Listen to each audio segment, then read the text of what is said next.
Hi all, അസ്സലാമു അലൈക്കും. Welcome back to Silnas kitchen. ഇന്നത്തെ റെസിപ്പി വളരെ എളുപ്പം തയ്യാറാക്കിയെടുക്കാൻ പറ്റിയ ഈസി ആയിട്ടുള്ള ഒരു അടിപൊളി സ്നാക്സിൻ്റെ റെസിപ്പിയാണ്. നമ്മുടെ വീട്ടിൽ സ്ഥിരമായി ഉള്ള സാധനങ്ങൾ കൊണ്ട് തന്നെ വളരെ പെട്ടെന്ന് തയ്യാറാക്കി എടുക്കാൻ പറ്റിയ ഒരു നല്ല ടേസ്റ്റി ആയിട്ടുള്ള സ്നാക്സിൻ്റെ റെസിപ്പിയാണ്. ഈ ഒരു മഴ സമയത്തൊക്കെ ചൂട് ചായയുടെ കൂടെ കഴിക്കാൻ ഇതുപോലൊരു നല്ല ഐറ്റം ഉണ്ടെന്നുണ്ടെങ്കിൽ അടിപൊളിയായിരിക്കും. അപ്പോൾ നമ്മുടെ ഈ ഒരു റെസിപ്പിയിലോട്ട് കിടക്കുന്നതിന് മുമ്പായി സിൽനാസ് കിച്ചൺ ചാനൽ ആദ്യമായിട്ട് കാണുന്നവരാണെങ്കിൽ പ്ലീസ് ഒന്ന് സബ്സ്ക്രൈബ് ചെയ്തേക്കണേ. ഒപ്പം ഈ വീഡിയോ നിങ്ങൾക്ക് ഇഷ്ടപ്പെടുകയാണെങ്കിൽ ഒരു ലൈക്ക് ചെയ്യാനും മറക്കരുത്. ഇനി നമുക്ക് റെസിപ്പിയിലോട്ട് കിടക്കാം. അപ്പോൾ ആദ്യം തന്നെ ഈ ഒരു പലഹാരം തയ്യാറാക്കുന്നതിന് വേണ്ടിയിട്ട് ഞാനിവിടെ 2 വലിയ ഉരുളക്കിഴങ്ങ് കുക്കറിൽ വേവിച്ചെടുത്തതിന് ശേഷം തൊലിയൊക്കെ കളഞ്ഞെടുത്തിട്ടുണ്ട്. ഇനി ഈ കിഴങ്ങൊന്ന് നന്നായിട്ട് ഉടച്ചെടുക്കണം. അപ്പോൾ അതിനായിട്ട് ഞാനിതുപോലൊരു ഫോർക്ക് സ്പൂൺ വെച്ചിട്ട് നന്നായിട്ടൊന്ന് ഉടച്ചെടുക്കുന്നുണ്ട്. അപ്പോൾ നമ്മൾ ഈ ഒരു പലഹാരം തയ്യാറാക്കുന്നതിന് വേണ്ടിയിട്ട് കിഴങ്ങിനെ എത്രത്തോളം വേവിക്കാമോ അത്രയും നന്നായിട്ട് വേവിച്ചിരിക്കണം. എന്നാൽ മാത്രമേ ഇതുപോലൊരു ഫോർക്ക് സ്പൂൺ വെച്ചിട്ട് ഇതുപോലെ ചെയ്യുമ്പോൾ നന്നായിട്ട് ഉടഞ്ഞു കിട്ടുള്ളൂ. ഞാനിപ്പോൾ ഈ ഒരു കിഴങ്ങ് നന്നായിട്ട് ഉടച്ചെടുത്തിട്ടുണ്ട്. ഇനി ഇതിലേക്ക് ഇട്ട് കൊടുക്കുന്നത് അരിപ്പൊടിയാണ്. അരിപ്പൊടി വറുത്തതായാലും വറുക്കാത്തതായാലും കുഴപ്പമൊന്നുമില്ല. ഞാനിപ്പോൾ ഇതിലേക്ക് ഇട്ട് കൊടുക്കുന്നത് വറുത്ത അരിപ്പൊടിയാണ്. 250 ml കപ്പിൻ്റെ അളവിൽ 2 കപ്പ് അരിപ്പൊടിയാണ് ഇതിലേക്ക് ഇട്ട് കൊടുക്കുന്നത്. ഒരുപാട് അങ്ങ് പൊടി നിറച്ചെടുക്കരുത് ഈ ഒരു കപ്പിൽ, അപ്പോൾ അതിൻ്റെ അളവ് വ്യത്യാസം വരും. ഞാനിപ്പോൾ ഇട്ട് കൊടുക്കുന്ന ഈ പൊടിയുടെ അളവാണ് കറക്റ്റ്. ഇനി അടുത്തതായി ഇതിലേക്ക് വേണ്ടത് വളരെ ചെറുതായിട്ട് അരിഞ്ഞെടുത്തിട്ടുള്ള സവോളയാണ്. ഞാനിപ്പോൾ ഇതിലേക്ക് ഇട്ട് കൊടുത്തിട്ടുള്ളത് 1.5 സവോളയാണ്. ഇനി ഇതിലേക്ക് ഒരു 3 പച്ചമുളക് ഇതുപോലെ ചെറുതായിട്ട് അരിഞ്ഞിട്ടുള്ളതും കൂടി ഇതിലേക്ക് ഇട്ട് കൊടുക്കുന്നുണ്ട്. ഇനി അടുത്തതായി ഇതിലേക്ക് ഇട്ട് കൊടുക്കുന്നത് വെളുത്തുള്ളി, ഇഞ്ചി, കുരുമുളക്, പച്ചമുളക്, ഇത് 4ഉം കൂടെ ഒരുമിച്ച് ചതച്ചതാണ്. ഇതുപോലെ ഒരു ചെറിയ സ്പൂൺ അളവിൽ ഇട്ട് കൊടുക്കുന്നുണ്ട്. ഇനി ഇതിലേക്ക് പൊടികൾ ഇട്ട് കൊടുക്കാം. അപ്പോൾ അതിന് വേണ്ടിയിട്ട് ഇവിടെ ഒരു 1/4 സ്പൂൺ അളവിൽ പെരിഞ്ജീരകപ്പൊടിയാണ് ഇട്ട് കൊടുക്കുന്നത്.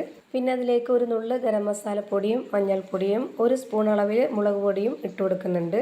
മുളക് പൊടി എരിവുള്ള മുളക് പൊടിയാണ് 1 സ്പൂൺ അളവിൽ ഇട്ട് കൊടുത്തിട്ടുള്ളത്. അത് കാശ്മീരി മുളക് പൊടിയോ സാധാ മുളക് പൊടിയോ ഓരോരുത്തരുടെ ഇഷ്ടത്തിനനുസരിച്ച് ഇട്ട് കൊടുക്കാം.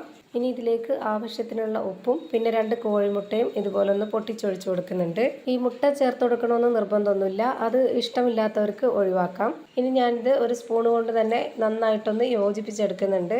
ഇതിലേക്ക് മല്ലിയിലയും കറിവേപ്പിലയും ഉണ്ടെന്നുണ്ടെങ്കിൽ ചേർത്ത് കൊടുക്കാം, നല്ല ടേസ്റ്റ് ആയിരിക്കും.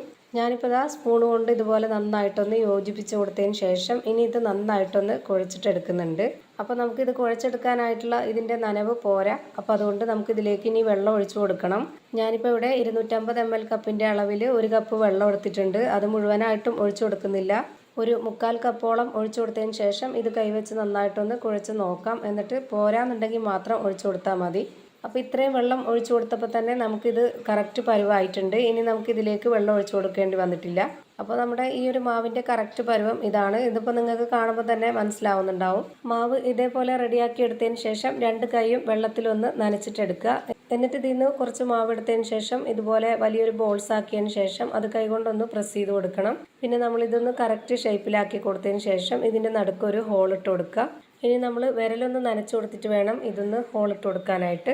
ഇതുപോലെ തന്നെ ചെയ്തിട്ടെടുക്കണം എന്നൊന്നുമില്ല, അതൊക്കെ ഓരോരുത്തരുടെ ഇഷ്ടത്തിനനുസരിച്ച് ചെയ്തെടുക്കാം. ഇതാകുമ്പോൾ കാണാനൊക്കെ നല്ലൊരു ഭംഗിയുണ്ടാവും. ഇങ്ങനെ ഇതുപോലെ ഒരെണ്ണം റെഡിയാക്കി എടുത്തതിന് ശേഷം വീണ്ടും കൈയൊന്ന് നനച്ചിട്ടെടുക്കണം. എന്നിട്ട് വേണം വീണ്ടും തയ്യാറാക്കാനായിട്ട്, അല്ലാന്നുണ്ടെങ്കിൽ കയ്യിൽ ഒട്ടിപ്പിടിക്കും. അപ്പോൾ ഇതേപോലെ തന്നെ എല്ലാ മാവിലും ചെയ്തിട്ടെടുത്തതിന് ശേഷം നമുക്കിത് ചൂടായ എണ്ണയിലേക്ക് ഇട്ടൊന്ന് ഫ്രൈ ചെയ്തിട്ടെടുക്കാം. ഞാനിപ്പോൾ ഇതിലേക്കൊരു 3 എണ്ണം ഇട്ട് കൊടുത്തിട്ടുണ്ട്. എന്നിട്ട് ഇതിൻ്റെ ഫ്ലെയിം നല്ലപോലെ കുറച്ച് വെച്ചിട്ടുണ്ട്. ഇതൊരു ലോ ടു മീഡിയം ഫ്ലെയിമിലിട്ടിട്ട് വേണം വേവിച്ചെടുക്കാനായിട്ട്, അല്ലാന്നുണ്ടെങ്കിൽ പെട്ടെന്ന് തന്നെ കരിഞ്ഞു പോകും. ഇതിൻ്റെ അകമൊക്കെ നല്ല പോലെ വേവിച്ചിട്ട് വേണം എടുക്കാനായിട്ട്. അപ്പോൾ അതിനനുസരിച്ച് ഫ്ലെയിം നോക്കിയിട്ട് വേണം കൂട്ടിയും കുറച്ചൊക്കെ വെച്ച് കൊടുക്കാനായിട്ട്. ഇപ്പോൾ ഇതിലേക്ക് ആദ്യം ഇട്ട് കൊടുത്തത് കറക്റ്റായിട്ട് തിരിച്ചു മറിച്ചൊക്കെ ഇട്ട് കൊടുത്തിട്ട് വെന്ത് കിട്ടിയിട്ടുണ്ട്. അത് നമുക്ക് കോരി മാറ്റാം. അപ്പോൾ ഈ ഒരു പരുവാണ് കറക്റ്റ് പരുവം. ഇപ്പോൾ ഇത് നന്നായിട്ട് വെന്ത് കിട്ടിയിട്ടുണ്ട്. ഇനി നമുക്കിത് എണ്ണയിൽ നിന്ന് കോരി മാറ്റാം. ഇത് ഒരുപാട് എണ്ണ കുടിക്കുമെന്നോർത്ത് ടെൻഷനാവൊന്നും വേണ്ട, ഒട്ടും തന്നെ എണ്ണ കുടിക്കാത്ത നല്ലൊരു പലഹാരമാണ്. അപ്പോൾ ഇതുപോലെ തന്നെ എല്ലാ മാവും ഞാനിതുപോലെ എണ്ണയിലിട്ട് ഫ്രൈ ചെയ്തിട്ട് ഒരു പാത്രത്തിലേക്ക് മാറ്റിയിട്ടുണ്ട്. അപ്പോൾ ചൂട് ചായയുടെ കൂടെയൊക്കെ കഴിക്കാൻ പറ്റിയ നല്ല മുരിഞ്ഞ ഒരു പലഹാരമാണ് റെഡിയായി കിട്ടിയിട്ടുള്ളത്. അപ്പോൾ ഇത്രയേ ഉള്ളൂ ഇന്നത്തെ വീഡിയോ ഇഷ്ടമായാൽ ലൈക്ക് ചെയ്യാനും കമൻറ്റ് ചെയ്യാനും ഷെയർ ചെയ്യാനും മറക്കരുത്. ഞാനിടുന്ന പുതിയ വീഡിയോസ് നോട്ടിഫിക്കേഷനായിട്ട് കിട്ടുന്നതിന് വേണ്ടി സബ്സ്ക്രൈബ് ചെയ്ത് ബെല്ലൈക്കൺ അമർത്തി അതിൽ ഓൾ എന്ന ഓപ്ഷൻ എനേബിൾ ചെയ്ത് കൊടുക്കാനും മറക്കരുത്. പുതിയൊരു വീഡിയോയുമായി വീണ്ടും വരും. Thank you for watching.